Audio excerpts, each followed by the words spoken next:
They had to deal with the frustration, watch this, of praying for something that God wasn't giving them.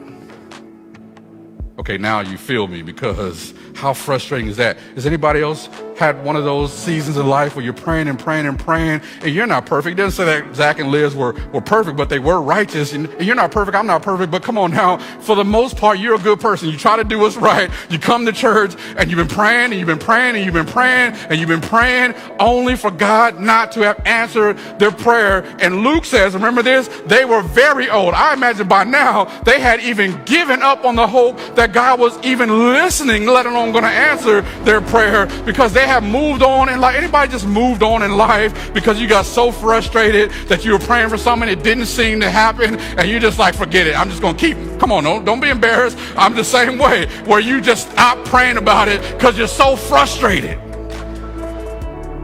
And here's the emotions that they're dealing with. Watch me.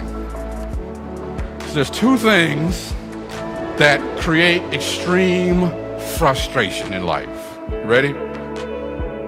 Having something happen to you that you didn't want or expect to have happen, or not having something happen that you've been expecting and praying for almost your whole life. And now, come on now you feel me, because most of us stand in between those two situations at any given point in our life, where I have all of a sudden found something to enter my life and interject and destroy my plans and change everything that I hoped and dreamed would happen. And now I have to plan for something I didn't plan for, or I'm having something that I've been praying for that just hasn't happened. Please tell me, come on, if you feel me, just throw your hand up. Pastor, that's frustrating.